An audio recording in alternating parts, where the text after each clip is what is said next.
എല്ലാവർക്കും സ്റ്റഡി ട്രാവൽസിലേക്ക് സ്വാഗതം. ഇന്ന് നമ്മൾ നോക്കുന്നത് 9ാം ക്ലാസ്സിലെ ഹിന്ദിയുടെ ജൻ ജൻ കാ ചെഹര ഏക് എന്ന പാഠഭാഗമാണ്. മുക്തിബോധ് ആണ് ഇത് എഴുതിയിരിക്കുന്നത്. മനുഷ്യൻ ഏതൊക്കെ സാഹചര്യങ്ങളിലായിരുന്നാലും ഏതൊക്കെ രാജ്യങ്ങളിലായിരുന്നാലും എവിടെയൊക്കെ ജീവിച്ചാലും അവരുടെ ആശയും ആഗ്രഹങ്ങളും എല്ലാം ഒരുപോലെയാണ് എന്ന ആശയമാണ് ഈ കവിതയിലൂടെ മുക്തിബോധ് ജി നമുക്ക് നൽകുന്നത്. നമുക്ക് കവിത നോക്കാം. ചാഹെ ജിസ് ദേശ് പ്രാന്ത് പോർ കാഹോ ജൻ ജൻ കാ ചെഹര ഏക്. ദേശ് എന്ന് പറഞ്ഞു കഴിഞ്ഞാൽ രാജ്യം, പ്രാന്ത് എന്ന് പറഞ്ഞു കഴിഞ്ഞാൽ പ്രദേശം, പൂർ എന്ന് പറഞ്ഞു കഴിഞ്ഞാൽ പട്ടണം, ജൻ ജൻ കാ ചെഹര എന്ന് പറഞ്ഞു കഴിഞ്ഞാൽ മുഖം. അത് ഓരോ മനുഷ്യരുടെയും മുഖം ഒരുപോലെയാണ് എന്നാണ് ഇവിടെ പറഞ്ഞിരിക്കുന്നത്. ചാഹെ ജിസ് ദേശ് പ്രാന്ത് പുർ കാഹോ ജൻ ജൻ കാ ചെഹര ഏക്. രാജ്യം, പ്രദേശം, പട്ടണം ഏതുമാകട്ടെ ഓരോ ജനത്തിനും മുഖം ഒന്നാണ്.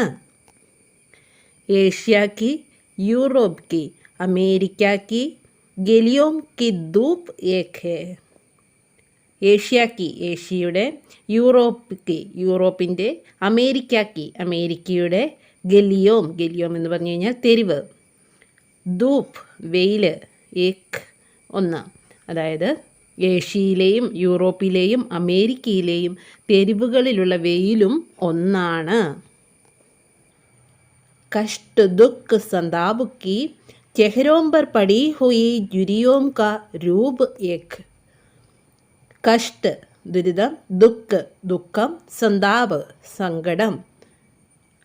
ദുരിത ദുഃഖ സങ്കടങ്ങളിൽ, ചെഹരോംബർ മുഖങ്ങളിൽ, പടീഹുയി വീണിരിക്കുന്ന, ജുരിയോം എന്ന് പറഞ്ഞു കഴിഞ്ഞാൽ ചുളിവ് വീണ, മുഖത്ത് ചുളിവുണ്ടെന്ന്, കരൂപ് ഏക് രൂപം ഒന്നാണ്. ദുരിത ദുഃഖ സങ്കടങ്ങളിൽ മുഖങ്ങളിൽ വീഴുന്ന ചുളിവുകൾ തൻ രൂപവും ഒന്നാണ്. ഏത് രാജ്യത്തായാലും ഏത് പ്രദേശത്തായാലും ഏത് പട്ടണത്തിലാണെങ്കിലും ദുരിത ദുഃഖങ്ങൾ അനുഭവിക്കുന്നവരുടെ മുഖത്തുള്ള ചുളിവുകളൊക്കെ ഒരുപോലെയാണ്. ജോഷുമേ ആവേശത്തിൽ, ത്വശ് താക്കത്ത് സേ ശക്തിയിൽ, ബാന്തി ഹുയി മുട്ടിയോങ്ക ഏക് ലക്ഷ്യ.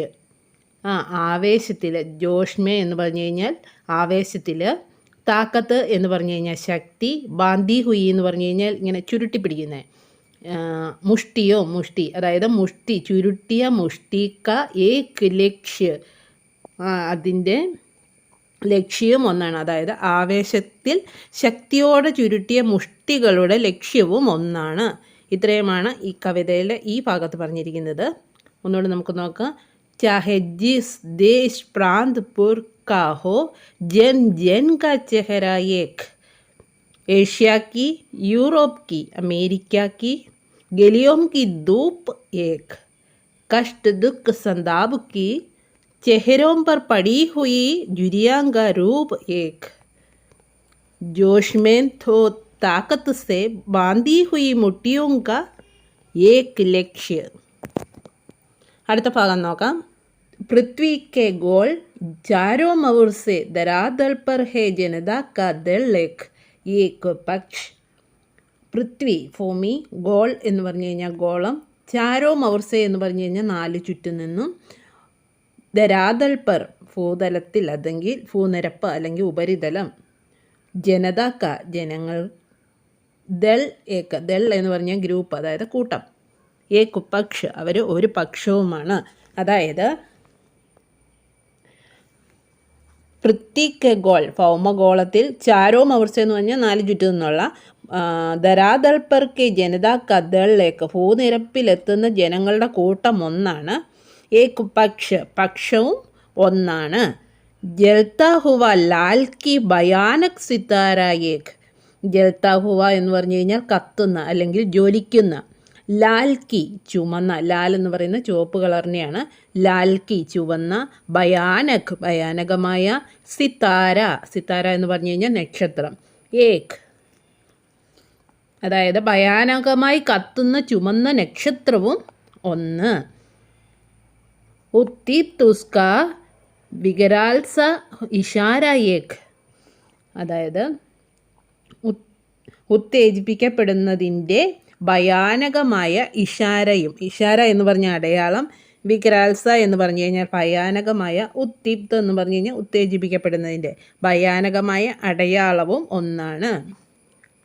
ഈ ഭാഗത്ത് എന്താ പറഞ്ഞിരിക്കുന്നത്? ഭൗമഗോളത്തിൽ ഭൂനിരപ്പിലെത്തുന്ന ജനങ്ങളുടെ കൂട്ടമെല്ലാം ഒന്നാണ്, അവരുടെ പക്ഷം അതായത് അഭിപ്രായമൊക്കെ ഒന്നാണ്.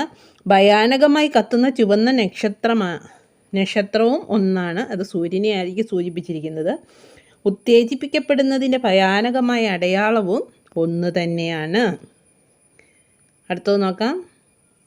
ഗംഗാമേം ഇരാവതിമേം മിനാമേം അപാർ ആകുലതി ഹുയി. ഗംഗ, നമ്മുടെ ഗംഗാ നദി, ഇരാവതി, മിനാം, ഇതെല്ലാം നദികളാണ്. അപാർ എന്ന് പറഞ്ഞു കഴിഞ്ഞാൽ അപാരമായ, ആകുലതി ഹുയി, ആകുലത ഉണ്ടാക്കി. അതായത് ഗംഗാ നദി, ഇരാവതി നദി, മിനാമിലൊക്കെ ആകുലത ഉണ്ടാക്കി. നീൽ നദി അതായത് നൈൽ നദി, ആംസോൺ മിസോരി മേം വേദനാസെ ഗാത്തി ഹുയി. നൈൽ നദിയിലും ആമസോണിലും മിസോറിയിലും ഒക്കെ വേദനാസെ, വേദനയോടെ, ഗാത്തി ഹുയി, പാടിക്കൊണ്ട്, ബഹക്തി, ഒഴുകുന്ന, ബഹാത്തി, ഒഴുക്കുന്ന, ജിന്ദഗിക്ക് ധാര, ജീവിതത്തിൻ്റെ പ്രവാഹവും ഒന്നാണ്. എന്താ അതിൻ്റെ അർത്ഥം? ഗംഗയിൽ, ഇരാവതിയിൽ, മിനാവിൽ അപാരമായ ആകൃതി ഉണ്ടാക്കി. നൈൽ നദിയിൽ, ആമസോണിൽ, മിസോറാമിൽ വേദനയോടെ പാടി ഒഴുക്കുന്ന ജീവിത പ്രവാഹമൊന്ന്. അതായത് നദികളുടെ ദുഃഖവും എവിടെയാണെങ്കിലും അവരുടെ ദുഃഖവും ഒന്നു തന്നെയെന്നാണ് ഇവിടെ പറഞ്ഞിരിക്കുന്നത്. നമുക്കൊന്നുകൂടെ വായിക്കാം. പൃഥ്വി കെ ഗോൾ ചാരോ മോർ സെ धरातल पर है जनता का दल एक पक्ष जलता हुआ लाल की भयानक सितारा एक, उद्दीप्त उसका विकराल सा इशारा एक. गंगा में, इरावती में, मीनाम में अपार आगुलादी हुई. नील नदी, आमसोन, मिसौरी में वेदना से गाती हुई, बहाती हुई, ജിന്ദഗി കി ധാര ഏക്. അർത്ഥം മനസ്സിലായി എന്ന് വിചാരിക്കുന്നു. ഇവിടെ കവി ഉദ്ദേശിച്ചിരിക്കുന്നത് മനുഷ്യർ ഏതൊക്കെ സ്ഥലങ്ങളിലായിരുന്നാൽ, ഏത് രാജ്യത്തായിരുന്നാൽ, ഏത് സാഹചര്യത്തിൽ ജീവിച്ചാലും അവരുടെ എല്ലാ ആഗ്രഹങ്ങളും അനുഭവങ്ങളുമൊക്കെ ഒരുപോലെയാണ്. അതായത് അവരെല്ലാവരും ഏത് വർണ്ണത്തിലുള്ളവരാണെങ്കിലും, ഏത് രാജ്യത്ത് താമസിക്കുന്നവരാണെങ്കിലും, എന്ത് ചെയ്യുന്നവരാണെങ്കിലും അവരുടെ എല്ലാം ചിന്തകളും ഒന്നാണ്. ദുഃഖങ്ങളും കഷ്ടപ്പാടുകളുമൊക്കെ എല്ലാവർക്കും ഒരുപോലെയാണ്. അനീതിക്കെതിരെ ശബ്ദമുയർത്തുന്നവരുടെ ലക്ഷ്യമൊക്കെ ഒന്ന് തന്നെയാണ്. നദി പോലെ ഒഴുകുന്ന ജീവിതത്തിൻ്റെ വേദനകളും ഒന്ന് തന്നെയാണ് എന്നാണ് ഇവിടെ കവി പറഞ്ഞിരിക്കുന്നത്. നമുക്ക് ഇതിൻ്റെ ആക്ടിവിറ്റീസും ടെസ്റ്റിലെ ക്വസ്റ്റ്യൻ ആൻസേഴ്സും ഒക്കെ ആയിട്ട് അടുത്ത വീഡിയോ ചെയ്യുന്നതായിരിക്കും. നിങ്ങൾക്ക് എൻ്റെ വീഡിയോ ഇഷ്ടമാവുകയാണെങ്കിൽ സബ്സ്ക്രൈബ് ചെയ്യുക, ലൈക്ക് ചെയ്യുക.